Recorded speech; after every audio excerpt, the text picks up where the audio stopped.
It's the most wonderful time of the year, with the kids jingle belling and everyone telling you be of good cheer.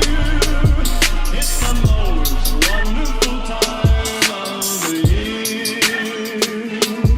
It's the happiest season of all. And that's how you celebrate December.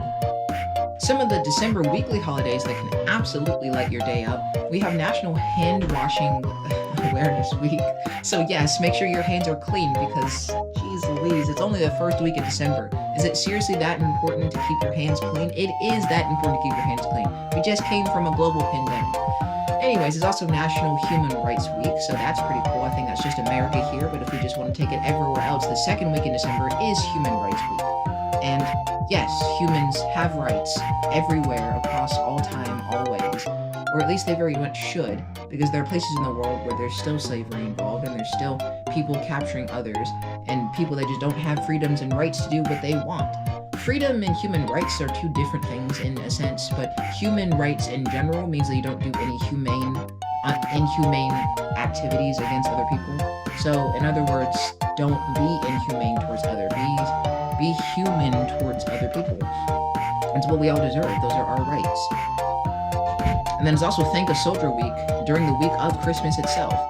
For those of you who don't celebrate Christmas, that would be technically from the, let's see here, like 23rd all the way through the 28th. That includes December 25th, which is Christmas Day, and that New Year's Eve. Throughout that entire week, you can thank the military, you can thank the Army, the Navy, the Air Force, the Marines. You can thank the entire soldier force.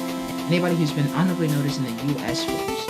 And in that same sense, technically everywhere else, because globally there are other military services.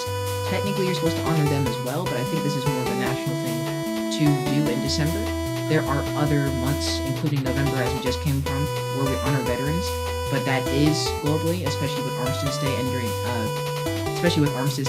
World War I. So we come from November and we come from all those things, and we still thank a soldier right before Christmas. And moving right along to December 1st, we have Eat a Red Apple Day. This is not an apple.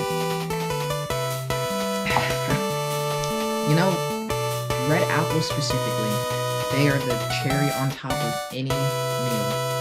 I'm pretty sure it just came from Eat a Red Apple Day, so we also have World AIDS Awareness Day. Double checking what AIDS are, but I'm pretty sure that this will be actual medical term for different kinds of AIDS medication.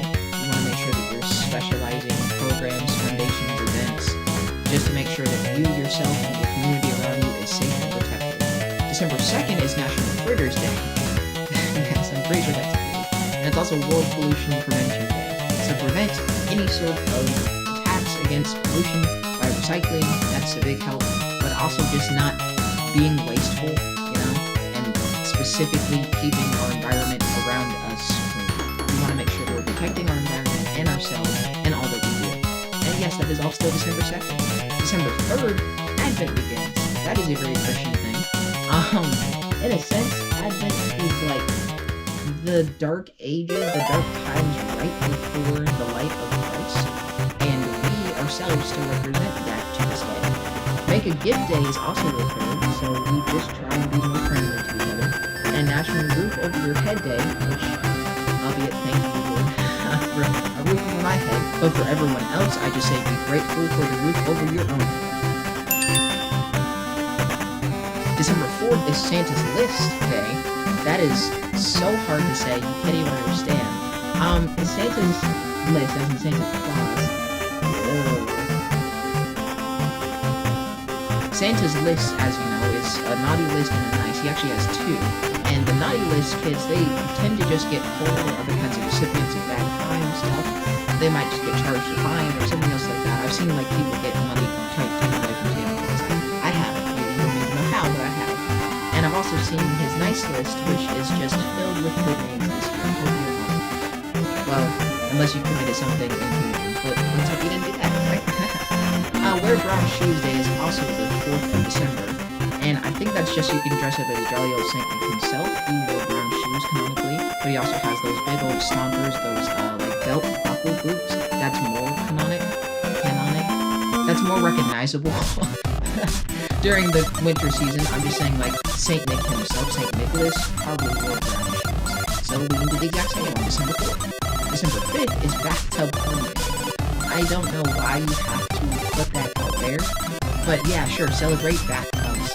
No, celebrate taking a bath. You should probably get in the bath. It's also Repeal Day, which is the 21st Amendment. That's the repeal of it. It ends prohibition, which in a sense was really bad when it was in action, because prohibition, even though it was meant to get rid of alcohol, kind of just made alcohol illegal, and it did nothing to stop it. What was believed with prohibition was that it was going to stop crime and a lot more of destruction. It was going to fix more of what's called domestic violence, because 50% of domestic violence is related to alcohol things. But what ended up happening instead is that people just illegally found ways to make alcohol, or poison themselves and off themselves in horrible ways. So the repeal came on December 5th, thankfully 20 days right before Christmas. And we still, to this day, are bone chilled during that time period looking back in history. It was weird to say, but at least NASCAR came out from it because of all those cop races.